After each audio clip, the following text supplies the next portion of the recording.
Alors, pour ceux d'entre vous qui n'étiez pas ici hier ou qui êtes ici pour la première fois à un type de conférence tel que nous faisons ce soir, je veux que vous sachiez que tout homme raisonnable, lorsqu'il avance des faits, tout homme raisonnable, lorsqu'il bâtit une maison, à moins de manquer d'expérience, bâtit sa maison sur un rocher, sur quelque chose de solide. Sinon, sa maison sera emportée au premier vent, à la première grande pluie. Pourtant, au Lac-Saint-Jean, cet été, il y avait des maisons qui étaient solides et le vent les a emportées. Quelle que soit la fondation solide que les hommes se créent sur notre planète, elle sera brisée un jour ou un autre. Mais je voudrais que vous sachiez qu'il existe une fondation, celle de nos cœurs, celle de notre compréhension, celle de l'amour que ce Dieu dans l'univers a pour vous. Ce Dieu qui s'appelle Jésus a pour vous, c'est une fondation que ni le vent, ni la pluie, ni le passage du temps, ni les hauteurs, ni les profondeurs, ni les dominations ne sauront vous soustraire. Et la parole de Dieu, pour ceux d'entre vous qui croient que c'est peut-être un livre passé, un livre de poésie, eh bien, je voudrais que vous sachiez que des scientifiques se sont intéressés à la parole de Dieu et ont découvert dans la Genèse, le premier livre de la parole de Dieu, ont découvert, à cause des distances équivalentes entre les mots, à partir de la Bible hébreu, ont découvert un code mathématique qui a été vérifié par l'Institut royal de statistique à Londres et par l'Institut mathématique statistique aux États-Unis, par des scientifiques complètement athées, qui n'ont aucun intérêt à croire, aucun intérêt à prouver que la Bible est vraie. Ils sont arrivés à la conclusion qu'il est quasi impossible à croire, mais que la Bible a une chance sur 50 quadrillions qu'elle fut écrite par des hommes. Alors soyez rassurés, la parole de Dieu est vraie. Elle est vraie pour vous, elle est vraie pour moi, et elle restera toujours vraie, et elle est le fondement de la foi. Et sans la parole de Dieu, et uniquement la parole de Dieu, la foi des hommes est en détresse. La foi des hommes est de nature à être modifiée par le passage des autres hommes. Et puisque nous sommes sur les hommes, avant de commencer ma conférence, il y a 2 versets que je voudrais vous partager. Le premier verset, c'est dans le psaume 1. Ce verset se dit « Heureux l'homme qui ne marche pas selon le conseil des méchants et qui ne s'arrête pas sur la voie des pécheurs et qui ne s'assied pas en compagnie des moqueurs, mais qui trouve son plaisir dans la loi de l'Éternel. » Ces premiers versets des psaumes est un verset entièrement rempli de la sagesse de Dieu. Et il nous dit ceci, il dit « Ne croyez pas aux hommes. » Et le premier homme que vous rencontrez dans votre vie, c'est vous. Alors ne placez pas votre foi sur vous, vos systèmes de pensée. Moi, je pense que, et mon expérience me dit que. Mais qu'est-ce qu'elle est, votre expérience, dans des millénaires? Qu'est-ce qu'elle est, votre expérience, face à toute la science qui est là, que nous ne connaissons pas encore, et celle qui est découverte? Et je voudrais maintenant vous amener dans le verset numéro 2, et ce verset numéro 2 est là pour résumer ce que nous voulons partager ensemble ce soir. Et ce verset, au chapitre 2, entre les versets 1 à 6, est le suivant. Et là, ouvrez grandes vos oreilles, parce que ce verset vous livre ce que Dieu aurait voulu vous livrer préalablement à ce que vous le compreniez en contexte. Parce qu'il faut que vous sachiez et que vous acceptiez que malgré que vous pourriez apprendre la Bible par cœur, il ne nous est pas possible de comprendre certains événements tant que leur temps n'est pas arrivé. Dans Daniel 12, au verset 4, il nous dit qu'à la fin des temps, la connaissance augmentera. Ce qui veut dire que les gens du 5e siècle ne pouvaient comprendre certains éléments qui ne seraient révélés qu'à la fin des siècles. Et pour votre information, nous sommes à la fin des siècles, du temps des nations. Nous sommes à la fin du temps des nations. L'homme achève de régner sur notre planète. Dieu prend en charge bientôt ce bateau qui coule. Alors, le verset 1 du chapitre 2 nous dit « Pourquoi ce tumulte parmi les nations, ces vaines pensées parmi les peuples? Pourquoi les rois de la terre se soulèvent-ils et les princes se liguent-ils avec eux contre l'Éternel et contre son oint, c'est-à-dire Jésus-Christ? Brisons leurs liens, délivrons-nous de leurs chaînes. Celui qui siège dans les cieux rit. Le Seigneur se moque d'eux, puis il leur parle dans sa colère. » Et hier soir, si vous étiez ici, nous avons vu que nous sommes arrivés au temps de la colère d'Apocalypse 6, le verset 17, de Isaïe 62, le verset 1 à 2. Nous sommes à la colère de Dieu. Et il dit, puis il leur parle dans sa colère, il les épouvante dans sa fureur. C'est moi qui ai oint mon roi sur Sion, ma montagne sainte. Et alors il nous dira que dans le temps de ces rois, vous trouverez dans Daniel 2, le verset 40 à 44, il s'agit des rois qui sont bientôt en position sur notre planète et qui vont permettre à un seul homme de régner sur une organisation qu'on appellera le gouvernement mondial. Ceci étant dit, maintenant, je voudrais vous parler des origines du nouvel ordre mondial. La vraie origine du nouvel ordre mondial est la rébellion de Lucifer dans des lieux célestes. La Genèse nous parle que Satan s'est rebellé contre Dieu et il a emmené avec lui le tiers des anges et dans le but de se séparer de Dieu par un mouvement d'orgueil. Alors, la vraie origine est l'origine dans des lieux spirituels. Et finalement, elle se concrétisera durant l'histoire par le péché de nos premiers parents lorsqu'ils se rebelleront. Mais la ville qui montre la plus grande rébellion sera Babylone, avec Nimrod et la tour de Babel. Et je voudrais que vous reteniez ceci, la tour de Babel et Nimrod et Babylone, parce que nous allons les rencontrer tout au cours de notre discussion. Babylone est une ville qui existait en Irak il y a plusieurs centaines d'années, et Nimrod en était le chef. Il était le chef spirituel, il était le chef physique, il était le chef militaire, il était le chef entier de cette ville. Et finalement, il se construira une tour. Et là, il se jouera un bon tour. Il se construira une tour qu'on appellera Babel, qui veut dire confusion. Et vous remarquerez que les grands de ce monde cherchent tous à se bâtir des tours. Cet après-midi, nous sommes allés au parc olympique et nous avons vu les différentes tours qui existent sur la terre et les peuples sont en concours pour les tours qui seront les plus hautes. Et la plus ancienne est la tour Eiffel, bien sûr, et la tour Eiffel fut construite par M. Eiffel, mais elle avait comme architecte un homme du nom de Bartholdi qui construira en même temps la Statue de la Liberté. Mais la Statue de la Liberté, ce n'est pas ce que vous pensez, ce n'est pas la liberté des gens qui arrivent en Amérique et puis qui sont libres parce qu'ils se sont soustraits aux contingences d'une Europe qui est devenue trop vieille et qui est devenue trop légaliste. Il y a autant de lois en Amérique qu'il y en a en Europe. Cette statue contenait, on l'a découvert en 1987, lorsqu'elle fut reconstruite, liberté, lumière des hommes. Ce n'est pas du tout la statue de la liberté que vous pensiez. Cette nomenclature est relative et elle provient d'un groupe d'hommes qu'on appelle la franc-maçonnerie internationale. Et ces hommes ne se soumettent à aucune forme d'autorité mondiale. Ils se déclarent eux-mêmes maîtres de leur destin.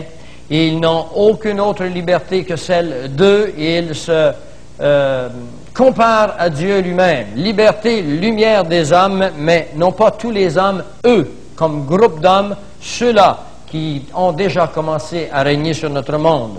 Dans Genèse 11 au verset 4, ils dirent encore, « Allons, bâtissons-nous une ville et une tour dont le sommet touche au ciel, et faisons-nous un nom afin que nous ne soyons pas dispersés sur la face de toute la terre. » En contraste, Dieu bénit Noé et ses fils, et il leur dit, « Soyez féconds, multipliez et remplissez la terre. » Voyez-vous, déjà, l'homme, à ce moment-là, désobéit à la volonté de Dieu, qui était de remplir la terre. Eux ont dit, restons ensemble, bâtissons un nom, et puis faisons-nous un peuple à nous selon nos voies à nous. C. Les deux buts de Nimrod, premièrement, c'était d'unir les habitants sous un même dictateur, d'unir le monde entier sous un même dictateur. Deuxièmement, c'était de promouvoir une seule pensée philosophique, théologique, une pensée religieuse, qui était bien sûr la pensée luciférienne. La tour de Babel, et retenez-le, la tour de Babel, c'était un monument à la sagesse des bâtisseurs.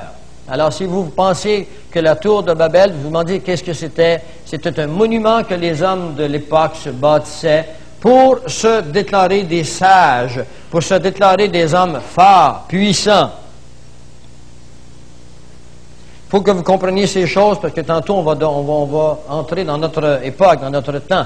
La tradition égyptienne et la sorcellerie des druides se perpétueront à travers les siècles jusqu'à la formation des sociétés secrètes de grandes envergures qui planifieront par ce même esprit de créer un gouvernement mondial. Ce que vous dites que vous reteniez ici, c'est qu'ils planifieront par ce même esprit, l'esprit babylonien, l'esprit luciférien, et qui se transférera au cours des siècles, en passant par les Césars, en passant par les Kaisers, en passant par les leaders qu'on appelle les Führer, les Hitler. C'est un mot qui a la même signification et qui aujourd'hui se retrouvera dans un seul homme qu'on appellera l'Antéchrist. Et voilà maintenant ce que sont ces sociétés secrètes. Nous achevons de nous préparer avec la technique et je voudrais que vous ne prêtiez pas attention à ceux qui s'occupent de la technique parce qu'on n'y peut rien. La technique, c'est toujours rempli de surprises. Alors voilà les sociétés secrètes qui sont derrière le gouvernement mondial. Je n'ai pas le temps ni l'intention ce soir de vous décrire et de vous faire comprendre la nature intrinsèque et tous les objectifs, les noms associés, reliés à chacune de ces sociétés. Mais cela sera fait sur une cassette que nous nous proposons de terminer, parce que nous avons 2 heures de fait déjà, mais cette cassette s'appellera « Les sociétés secrètes et le système bancaire ». Cette cassette sera prête en décembre en tous les cas, parce que c'est des centaines d'heures, c'est un montage que nous faisons.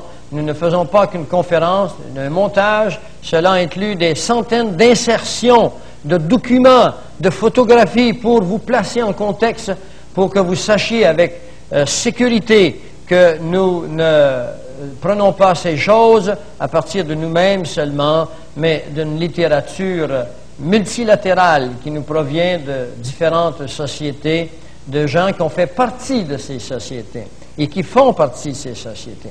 Alors, société est la suivante, la lignée mérovingienne, qui débute en l'an 458 de notre ère et qui se transformera dans un autre genre de société secrète qu'on appellera les chevaliers templiers.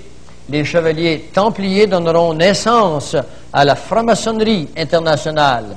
La franc-maçonnerie internationale sera infiltrée par un groupe d'hommes qui s'appellera les Illuminati, dont le chef est Adam Weishaupt, qui fonda les Illuminati en 1776, le 3 mai.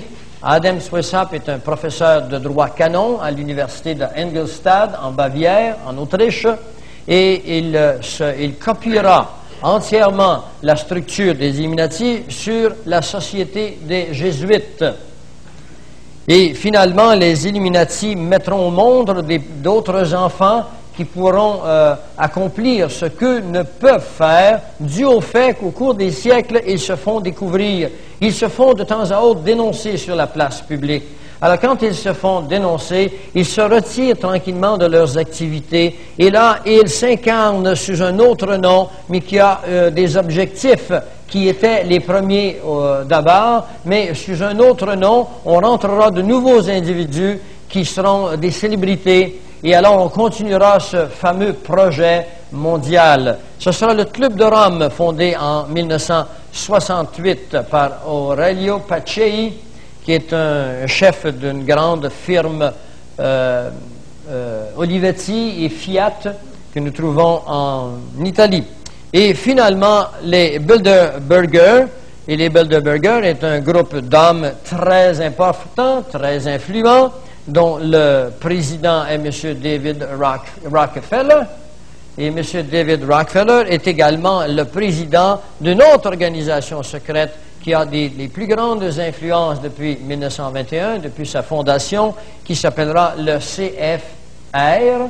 En anglais, c'est The Council on Foreign Relations, Conseil des Relations étrangères, 1921, et finalement, en 1973, dont le premier membre deviendra M. Jimmy Carter, qui s'appellera la Commission trilatérale. La Commission trilatérale, elle est là, sur la place publique. Les Américains ne savent pas ce que c'est. Et ce sont ces sociétés ou, si vous aimez mieux, la pensée luciférienne derrière ces sociétés secrètes qui mènent entièrement le monde. Quand nous vous présenterons cette vidéo, eh bien, vous aurez l'organigramme de ces sociétés. Vous aurez le nom des individus qui y font partie. Et les objectifs, nous vous les livrerons ce soir. Quand vous quitterez ici ce soir, vous connaîtrez les objectifs de ces sociétés secrètes qui correspondent entièrement à cette conspiration internationale contre son oin que je viens de vous décrire dans Psaume 2, les versets 1 à 6. Les princes, les rois de ce monde se sont ligués contre son oin. Et vous allez le prendre conscience au fur et à mesure.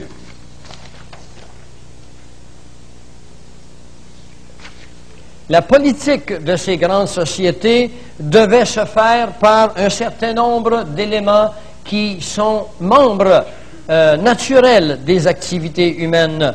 Elle devait se faire premièrement par la politique, deuxièmement par le système financier et troisièmement par le militaire.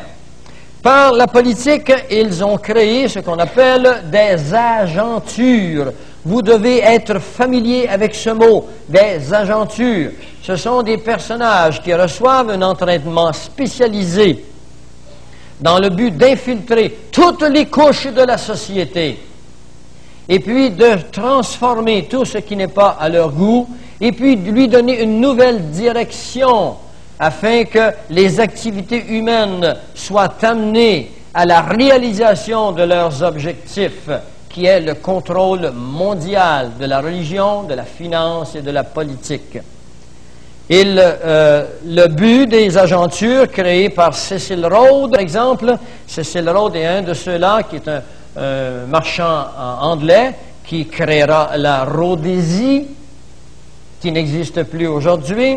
Mais la Rhodésie est un mot donné en l'honneur de Cecil Rhodes, qui est un Anglais, et puis qui fut financé par les Rothschild dans le but d'établir un système d'hommes qui leur servirait de main dans la société. Et il entraînera 2000 personnes, 2000 jeunes, gradués des universités, avec du talent, avec un haut taux d'intellectualité, et qui conçoivent avec beaucoup d'intérêt le globalisme.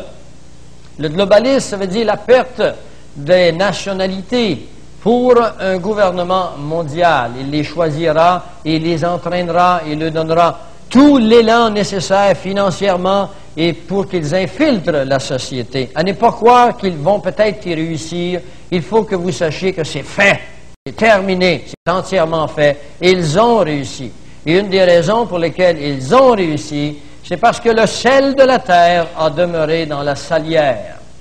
Le sel de la terre, c'est l'Église. Deuxièmement, toujours sur le plan politique, premièrement, dis-je, il y a A, B, C et D. Sur le plan politique, un de leurs grands objectifs, c'est de démanteler, vous vous asseyez là, de démanteler la pensée judéo-chrétienne.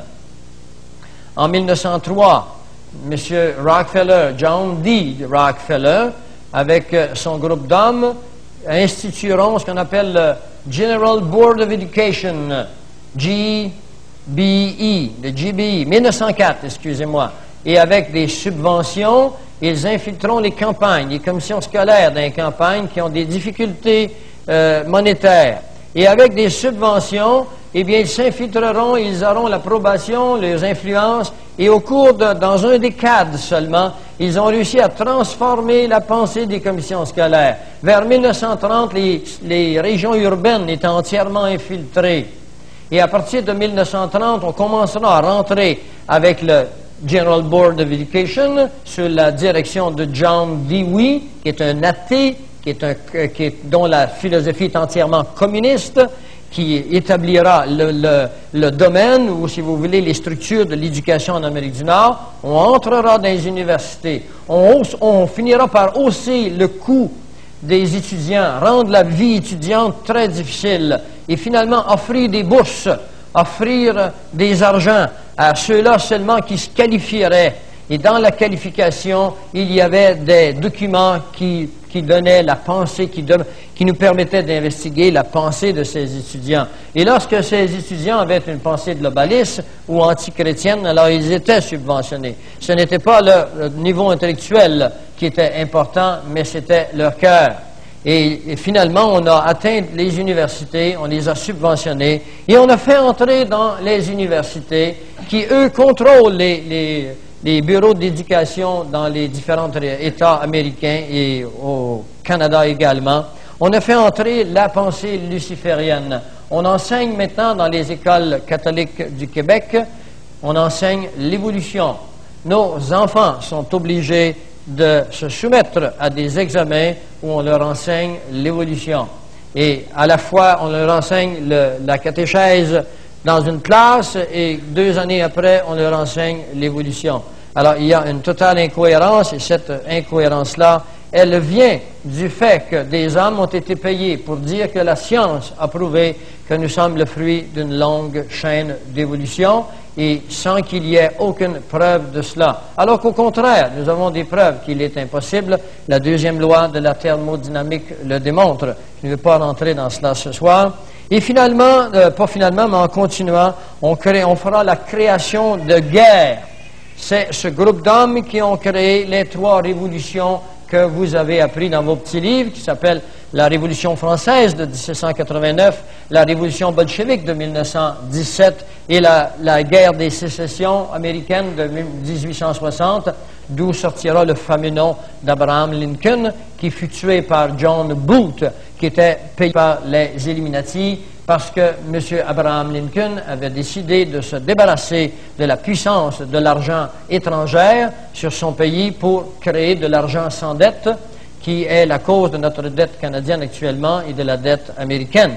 Et ça, je ne veux pas entrer ici parce que je m'enflamme quand j'entre dans ce sujet, mais nous, dans la cassette qui vient, nous faisons 1 heure et quart uniquement sur le système monétaire, afin que vous, croyants, ou si vous êtes d'une autre dénomination ou incroyant, que vous compreniez que le plan dont je suis en train de vous livrer ce soir n'est pas en train de se réaliser, n'est pas dans un processus de réalisation. Nous sommes arrivés à la totale fin de la réalisation. Nous sommes à la veille d'un crash financier international. Nous sommes à la veille d'une guerre mondiale. Nous sommes à la veille complète du contrôle total. Quand vous quitterez ici ce soir, vous l'aurez compris. Si vous ne le comprenez pas, c'est parce que vous ne voulez pas comprendre. Et là-dessus, je n'y peux rien. Troisièmement, dans le domaine de la politique, ces agentures devaient... Suivez-moi, parce que si vous ne me suivez pas, moi, je marche vite, hein? Et je vais vous emmener dans des sentiers de plus en plus étroits. Attendez-vous que, comme le Seigneur nous dit que pour entrer dans le royaume des cieux, la porte est étroite Eh bien, si vous voulez raffiner votre pensée sur la réalité de notre monde, il faudra que vous deveniez un peu plus large dans votre esprit, mais un peu plus étroit dans la connaissance. Il n'y a pas de place pour la confusion, il n'y a pas de place pour la dispersion. Je vais être très spécifique avec vous ce soir. Il fallait infiltrer les deux partis politiques des peuples.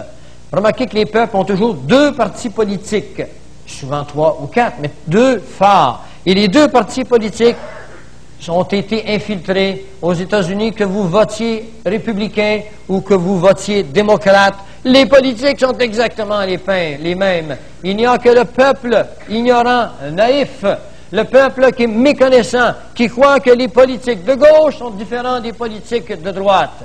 Monsieur Gingrich, actuellement, est complètement d'accord avec M. Clinton. Ils jouent au golf ensemble. Et quand ils sont à la télévision, au Congrès américain, ils se montrent les poings. Mais ça paraît bien, c'est du théâtre. Il faut que vous compreniez ça. Ça a été fait en 1913, avec la trahison d'un homme qui en mourra en disant qu'il a trahi son pays et qu'il a vendu son pays. Cet homme s'appelle Woodrow Wilson. L'homme qui a mené les États-Unis à partir de ce moment-là s'appelait Mendel House, qui écrira un livre qui s'appelle Philip Drew, Administrator. Et l'administration dont il est question ici, c'est l'administration dont je vous livre ce soir. Ensuite, il fallait contrôler les médias d'information. Tous les grands médias d'information sont sous le contrôle d'une seule et unique pensée. Si vous pensez, quand vous écoutez la télévision, que vous lisez les journaux, que vraiment vous avez l'heure juste, alors à ce moment-là, c'est tout ce qu'ils espèrent. Remarquez que les grands journaux, que ce soit Newsweek, que ce soit Time Magazine, ils sont toujours d'accord sur les événements. Pourquoi sont-ils d'accord? Parce qu'ils ont des ordres précis de ne rien révéler derrière la couverte. Il faut que vous ayez des free press, des presses libres, pour savoir ce qui se passe. Et les presses libres, bien, on vous dira que c'est dangereux par les médias officiels, de telle sorte que vous n'y irez pas. Et finalement, deuxièmement, il fallait créer un système bancaire, un système financier. Le système financier impose une banque centrale. Tous les pays du monde qui ont une banque centrale, comme la Banque du Canada ou la Banque fédérale de réserve aux États-Unis, sont des systèmes qui appartiennent aux mêmes hommes. Toute banque centrale est une trahison aux pays respectifs. Parce qu'avec une banque centrale, on peut contrôler l'inflation et la déflation à volonté. Créer la pluie et le beau temps, on peut, avec une banque centrale, contrôler tous les allées et venues d'une économie, de l'économie d'un pays. Et ensuite, il fallait un impôt graduel. Il ne fallait pas que l'impôt arrive tout d'un coup. Il faut que graduel. Et au cours du dernier siècle, les impôts ont commencé à 1, 2%. Et aujourd'hui, on monte et on monte. Et le taux, on nous taxe sur la gasoline, on nous taxe sur la licence de votre petit chien, de votre petit chat. On vous taxe partout. On prend une firme de comptabilité montréalaise a publié la semaine dernière que les impôts des Québécois ne sont pas, comme vous le croyez, à 51%, mais sont à 70% avant les impôts municipaux, scolaires, la TVS et la TVQ, la TPS et la TVQ. Ce qui veut dire que vous pouvez être taxé jusqu'à 80%. Savez-vous comment on appelle ça? Du socialisme. Nous sommes dans une période de communisme parfait, mais vous ne vous en rendez pas compte parce qu'on vous a imposé graduellement. Et surtout, on vous a fait à croire qu'on manquait d'argent. On vous a fait à croire que le peuple demande d'équilibrer le budget. Mes amis, c'est qui ça, le peuple? Et vous leur avez-vous demandé ça, vous autres, d'équilibrer le budget aux dépens de la fermeture des soins essentiels apportés à l'humanité? Et vous croyez qu'on vit dans une démocratie? Mais si le peuple de Dieu ne voit pas clair, vous attendez-vous à ce qui connaît la parole de Dieu, qui a créé le ciel et la terre, qui a créé l'abondance ici, vous croyez qu'on manque d'argent? Un jour, ma mère me disait, ça ne pousse pas dans les arbres, l'argent. Heureusement, on n'aurait pas l'hiver.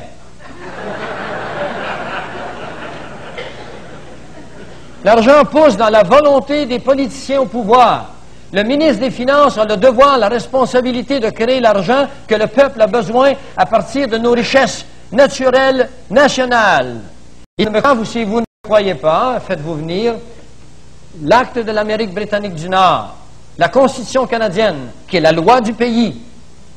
Et là, vous y verrez que dans l'article 52.1 de la Charte, qu'il est marqué que la Constitution canadienne est la loi du pays et que toute loi qui est inconsistante avec cette dernière est inopérante. Et dans le même article, même section 91, vous y verrez que le gouvernement a la responsabilité de fabriquer son argent, le cours monétaire, le système bancaire, et cela sans intérêt. D'où vous pensez qu'elle vient, l'argent? On vous en parlera sur la cassette, on vous donnera tous les détails. Et vous comprendrez que la pauvreté dans laquelle le Québec est entré et les pays du monde, c'est le résultat d'une conspiration. Il n'y a aucune pauvreté. Allez voir dans les jardins des cultivateurs autour de la région. Allez dans la région de Saint-Hyacinthe, par exemple, considéré le jardin de la province. Allez voir si le blé d'Inde, si les épis de blé d'Inde avaient moins de grains cette année. Allez voir s'il coule moins d'eau dans les barrages qui font de l'électricité, s'il mouille moins cette année. Allez voir si les pommiers n'ont pas produit de pommes à Rougemont et à Saint-Hilaire cette année. Savez-vous où elle est, notre richesse? Mais elle est là. C'est là, notre richesse. Le reste, l'argent de papier, mes amis, ce n'est qu'un bon qu'on décide de s'imprimer pour échanger ces biens. Nous ne vivons pas avec ça. Nous vivons avec nos pommes de terre. Nous vivons avec le produit de notre terre. Et la terre est pleine d'abondance. Et on a créé à volonté la pauvreté. Vous devez comprendre ça. C'est à nous, peuple de Dieu, à voir ces choses. Et cela vous sera expliqué avec des documents officiels dans cette cassette que nous espérons beaucoup.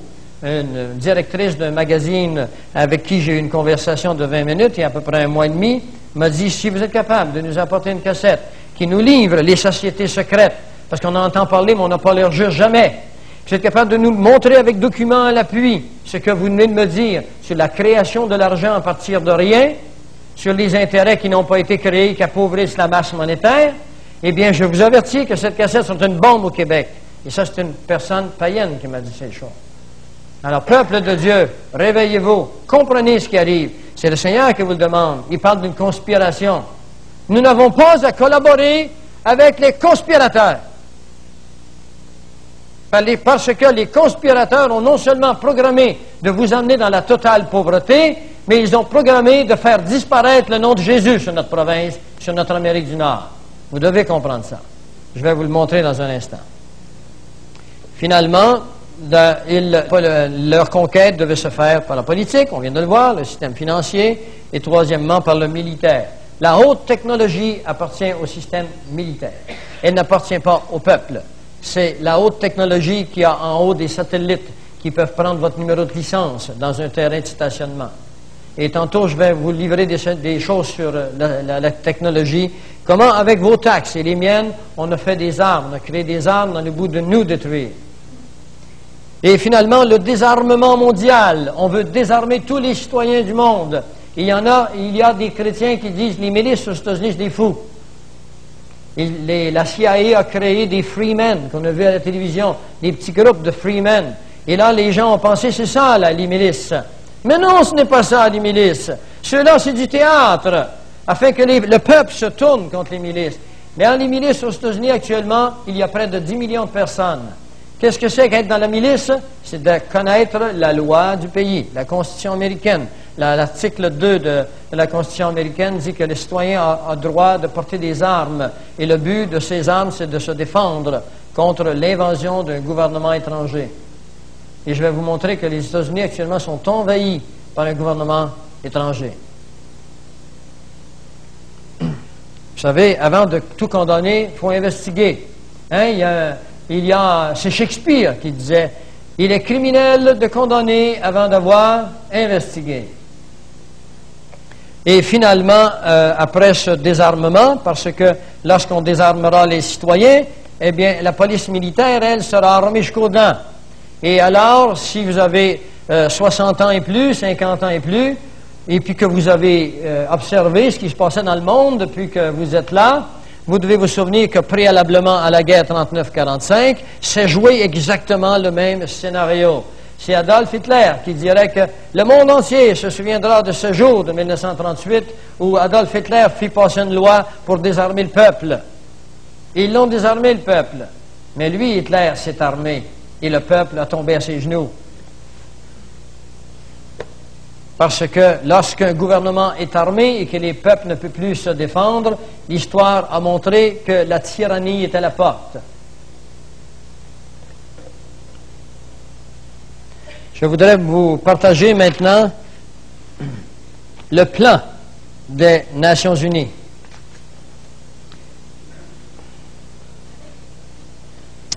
Alors, il faut aller au Caire en septembre 1994 avec la conférence internationale sur les populations et sur le développement. Et depuis 1992, avec Rio de Janeiro, sur l'environnement, eh bien, des hommes qui sont au pouvoir ont programmé de réduire les populations mondiales. Je vais vous citer une phrase d'un homme que vous connaissez bien, président de CNN, du nom de Ted Turner. Ted Turner déclarera qu'il nous faut ramener la population mondiale à 500 millions de personnes, c'est-à-dire un demi-milliard.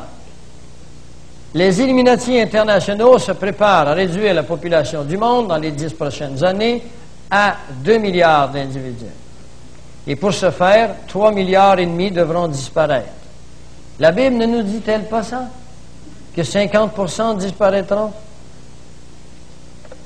Alors, cela a eu lieu à Copenhague, au Danemark, en mars 1995. Voici les sujets de discussion qui furent les suivants. Premièrement, les Nations Unies, que vous pensez étant un organisme de paix extraordinaire, là où nous puiserons toutes les solutions aux guerres et à notre monde belliqueux, à notre monde incohérent, eh bien, ils ont, cette association est la plus grande organisation perfide, l'organisation la plus morbide que l'humanité ait connue. N'oubliez pas que dans Daniel 8, il nous a dit que c'est par la paix qu'il vaincra plusieurs. By peace.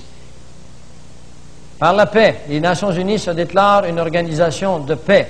Allons voir ce qu'il y a derrière l'organisation de paix. Les Nations Unies vont organiser une cour mondiale avec le droit de subpoena sur toute nation. Un subpoena, ça veut dire que vous vous présentez en cour et vous répondez aux accusations qu'on vous fait. Vous devez être capable de vous défendre. Et sachez que toutes les nations seront appelées à aller dans cette cour mondiale afin d'être rectifiées, parce qu'avec cette rectification, on s'imposera des amendes. Deuxièmement, une police mondiale et le démantèlement des forces militaires des pays en développement. Une force mondiale, une police mondiale et le démantèlement des forces militaires des pays en développement. Déjà aux États-Unis, on a commencé à désarmer. On offre même des cadeaux pour ceux qui viennent mener leurs armes. Vous avez dû l'occasion de voir à la télévision, il y a déjà quelques années, comment à Los Angeles, les policiers avaient placé dehors des grandes tables et les jeunes venaient y porter le revolver, le couteau, les armes, puis on leur remettait un billet pour aller à une soirée de hockey ou de baseball, et tout le monde dans le meilleur des mondes. Les policiers étaient heureux, ils étaient prêts à faire un jour de grâce pour les bandits qui apportaient leur revolver. Eh bien, il se continue à se vendre des armes, et je ne sais pas comment ils vont s'y prendre, ils auront des problèmes avec la mentalité américaine, mais je veux vous assurer d'une chose, ils vont y arriver parce qu'ils ont, eux, des armes que le peuple américain n'a pas, et je vous en parlerai de ces armes un peu plus tard. Troisièmement, il faudra établir une banque centrale mondiale qui donnerait au Fonds monétaire international le seul pouvoir d'imposer l'austérité sur les nations. Autrement dit, mes amis, quand Ottawa arrive chez vous avec ses percepteurs d'impôts, vous avez peur. Il est suivi par Québec, et quand vous ne reste pas rien, le municipal arrive. Eh bien là, vous aurez au-dessus de tous ces gens, vous aurez un nouveau gouvernement qui s'appellera le gouvernement mondial, une banque centrale, et ce sont eux qui décideront des subsides qui peuvent être apportés à un pays. Il y aura de grandes conditions, on va les voir tantôt. Quatrièmement, un trésor mondial. Et quand on parle d'un trésor mondial, on parle d'un échange d'art. Et c'est ainsi que l'art sort des États-Unis par milliards depuis déjà 30 ans. Et que tout ce qui a art, le gouvernement sait où elle est. Il la sort des États-Unis. Et quand vous lirez Ézéchiel qui dit qu'ils jetteront leur or dans la rue, il faut que vous sachiez que ce n'est pas les quelques dollars que vous avez, ou vos petites chaînes en or, ou vos bagues de mariage en or. Il parle à une catégorie d'individus, parce qu'Ézéchiel, dans sa vision, eut la connaissance de ce qui allait arriver plus tard. Il connaît les gens qui sont en contrôle. Un conseil de sécurité économique, avec mandat d'interpréter chez eux, d'interprétation chez ceux qui ne se conformeraient pas au protocole des Nations Unies. La démilitarisation est une condition essentielle pour recevoir de l'aide militaire. Ce qui veut dire de l'aide financière, excusez-moi, oui. Alors, ce qui veut dire que eux contrôlant le trésor mondial, les pays auront besoin d'argent, bien sûr, mais il faudra aller au Conseil de sécurité, et le Conseil de sécurité enverra ses officiers, et il ira voir si le pays est désarmé. Et si le pays a encore, parmi ses membres, des hommes qui se tiennent debout, et puis qui savent très bien ce qui s'en vient, et puis qui veulent rester armés, eh bien, le pays ne pourra recevoir de subventions. Alors, ils crèveront de faim avec les armes au poing. Voilà comment on arrive à contrôler une province, une région, une province, un peuple, un pays, des régions et le monde entier. Sixièmement, une organisation pour la production et le commerce mondial qui régularise le libre-échange et qui dicte des quotas pour les nations, des pénalités et des amendes aux résistants. Et vous devez connaître ici cette organisation, elle s'appelle le GATT.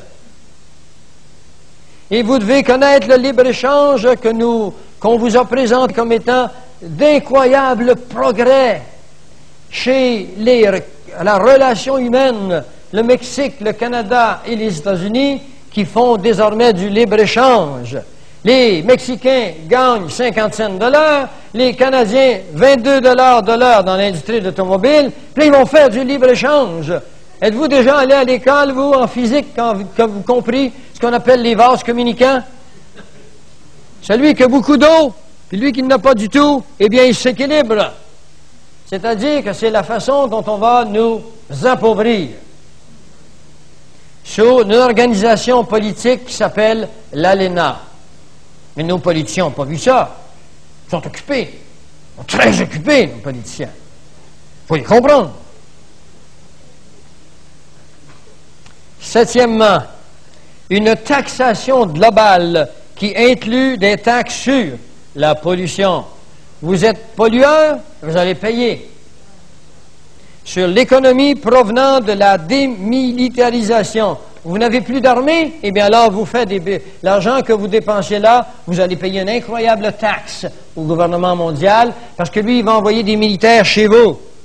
Et puis les militaires chez vous ne seront pas pour vous défendre contre les pays belliqueux qui sont limitrophes aux vôtres.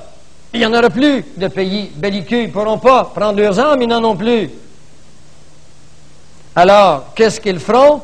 Eh bien, ils vont vous charger des taxes sur le fait que vous n'avez plus d'armée, et ces militaires sont là pour forcer le citoyen à répondre à une nouvelle définition de citoyen. Et ceux qui ne voudront pas être d'accord avec la nouvelle définition d'un citoyen seront amenés dans des camps de concentration. Et là, ils seront recyclés. Et si vous ne voulez pas être recyclés, vous serez mis à mort. Et parmi la définition de ce nouveau citoyen, eh bien, il faudra que vous acceptiez que si vous croyez dans un seul Dieu, vous êtes défectueux. Si vous croyez que vous pouvez montrer la Bible à vos enfants qui ne sont pas d'accord, ils auront le pouvoir de vous emmener dans une cour internationale où vous serez condamnés. Vos enfants, dès l'âge de raison, quelque part entre 7 et 10 ans, pourront vous amener en cour parce que vous n'êtes pas d'accord avec l'école du dimanche. Et ils vous sépareront de vos enfants.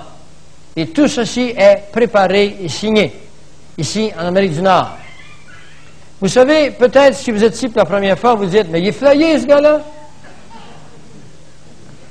Eh bien, souvenez-vous qu'en 1937, déjà, des journalistes européens, des Européens ici qui m'entendent là, des journalistes européens avaient averti la France, l'Angleterre, avaient averti la Pologne, qu'un homme qui s'appelait Adolf Hitler se préparait pour une guerre.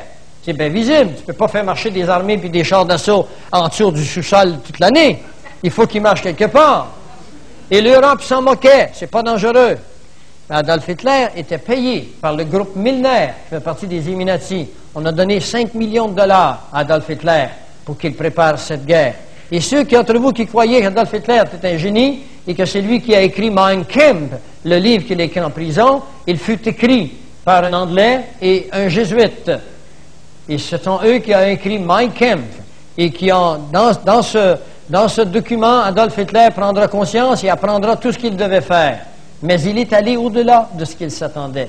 Il a attaqué l'Angleterre avec ses V1 et ses V2. Et puis, finalement, cette C, il y aura les transactions d'échanges étrangers. À chaque fois que le Canada voudra faire des échanges avec les États-Unis, il y aura d'énormes taxes qui s'en vont, encore une fois, à cette banque mondiale. La taxation globale sur les personnes de toute nation ayant des revenus au-dessus de 10 000 $ par année. Alors, si vous gagnez 10 000 $ par année, ils vous imposeront des incroyables taxes. Et la bonne raison qu'ils feront cela, ce n'est pas parce qu'ils veulent votre argent, parce que votre argent, elle ne vaut strictement rien. Parce que de l'argent, ça vaut strictement rien si vous ne pouvez l'utiliser. Ils ont les imprimeries, ils ont qu'à s'imprimer des milliards de dollars puis vous laisser la vôtre dans vos poches. Est-ce que vous devez comprendre ça? Ce n'est pas votre argent qu'ils veulent, c'est le contrôle. Ils veulent absolument nous enlever notre liberté. Il faut que vous preniez conscience que dans nos écoles, on n'enseigne plus l'histoire. On l'enseigne tellement loin en arrière que ça n'a aucune application maintenant. Si vous apprenez l'histoire, vous allez apprendre que l'homme sur notre planète Terre n'a jamais, au préalable, vécu autant de prospérité, autant de liberté manuelle. Le labeur est devenu facile que nous en avons eu dans les 50 dernières années. Quand j'étais jeune, moi, je ne me demandais pas si j'aurais du travail. Je me demandais, est-ce que je veux travailler? Aujourd'hui, il y a plein de gens qui veulent travailler, mais qui n'ont plus de porte ouverte. On les inscrit dans des universités avec des cours qui durent 4 ans, 5 ans, et qui leur coûtent des fortunes, et quand ils sortent, ils sont sur le chômage, puis ils doivent payer leurs études. Et c'est ainsi que 2000 étudiants ont fait faillite l'année dernière, et 1500 sont en dépression. Huitièmement, le contrôle mondial des populations. Alors, je vous ai parlé tantôt que M. Turner voulait ramener les populations à 500 millions de personnes. D'autres, moins excessifs, ont suggéré 2 milliards. La Bible nous dit une personne sur 2 disparaîtra avec l'arrivée au pouvoir d'un gouvernement mondial luciférien. Perte totale de nos libertés. Alors, ils le feront par des avortements forcés. En Chine, par exemple. Je ne vous raconterai pas les horreurs de l'avortement forcé en Chine. Vous devez être assez conscient de la nouvelle internationale. Si vous êtes ici ce soir, c'est parce qu'il y a quelque chose en vous, dans vos neurones, qui a pris conscience et vous voulez en savoir davantage. Si ce que je vous dis vous échappait entièrement, eh bien, vous ne seriez pas là ce soir. Deuxièmement, par des famines planifiées. La Bible nous décrit dans Luc 21, Marc 13, Matthieu 24, des famines qui arriveront sur le monde en divers endroits. Il nous le donne comme des signes préalable à la fin et au retour de Jésus.